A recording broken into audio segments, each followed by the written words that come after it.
Cecil Hotel in Los Angeles has long been associated with tragedy and death, a place where visitors feel the unsettling weight of its dark history. Over the years, it's been a home to notorious criminals, including serial killers, and a breeding ground for the supernatural. The name alone is enough to send shivers down your spine, but the story of Elisa Lam is the one that remains etched in the memories of millions. Her tragic disappearance, followed by an equally baffling discovery, has left behind a trail of questions with no clear answers. Elisa Lam was a 21-year-old Canadian tourist who came to Los Angeles in January 2013, seeking adventure and a break from her struggles with mental health. On January 31st, she checked into the Cecil Hotel, unaware that this seemingly innocuous decision would lead to one of the most chilling mysteries of the decade.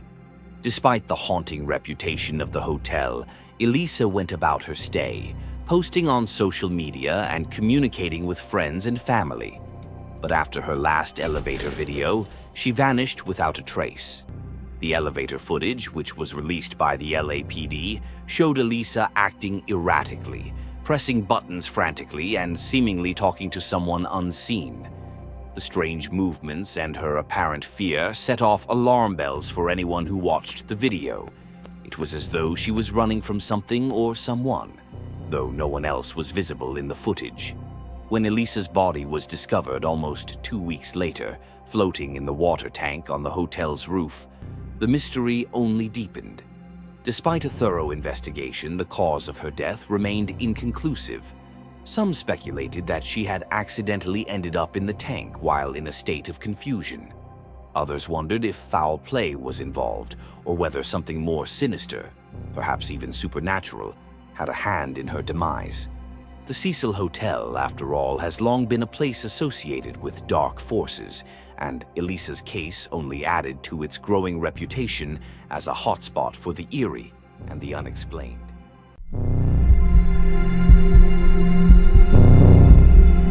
On a clear, calm night, Malaysia Airlines flight MH370 ascended into the dark sky, its lights fading into the heavens. It was just another routine flight, until it wasn't. Somewhere over the South China Sea, the plane vanished, swallowed by the night, leaving behind only questions, theories, and heartbreak. March 8, 2014, began like any other day for the 239 people aboard Malaysia Airlines flight MH370. Passengers settled into their seats, some excited for their journey to Beijing, others simply exhausted and ready for a few hours of rest. Among them were families traveling together, solo adventurers, business people, and crew members who had performed this route countless times before. There was no warning, no ominous sign, no hint of what was to come. The Boeing 777, one of the safest and most advanced aircraft in the world, took off from Kuala Lumpur International Airport just after midnight.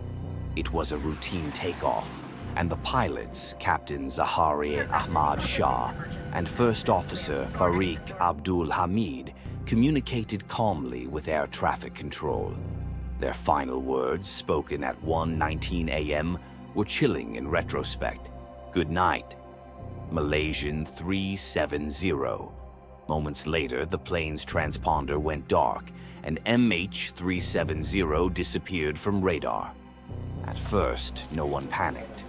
Planes occasionally lose contact due to technical issues, and standard procedure was followed to re-establish communication. But as minutes turned to hours, a gnawing realization spread through the aviation world. Flight MH370 was gone. It wasn't just missing, it had vanished. The search began immediately, focusing first on the South China Sea, where the plane was last tracked. Ships, planes, and satellites scoured the area, but there was no sign of debris, no distress signal, and no clues. As the hours turned to days, the search area expanded, encompassing vast swaths of ocean. Yet, the results were the same. Nothing.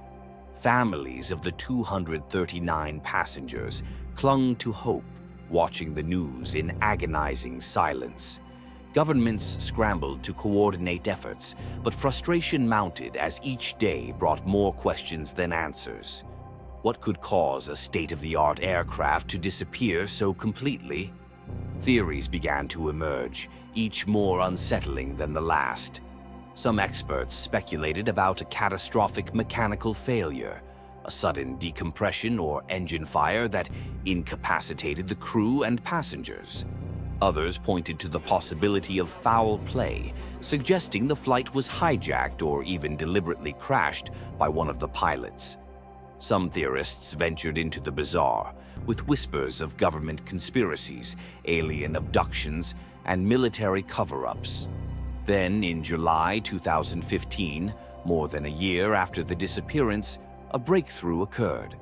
On the shores of Réunion Island, a small French territory in the Indian Ocean, a wing flaperon washed up.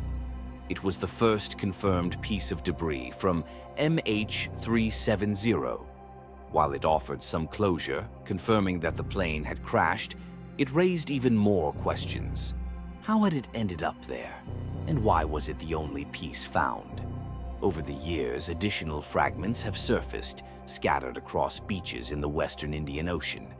Investigators pieced together scenarios using satellite data and advanced simulations.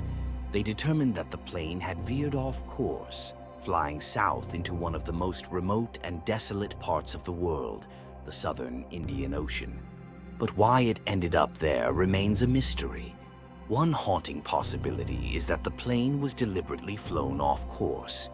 Captain Zahari's home flight simulator showed data suggesting he had practiced routes deep into the Indian Ocean, eerily similar to MH370's final trajectory.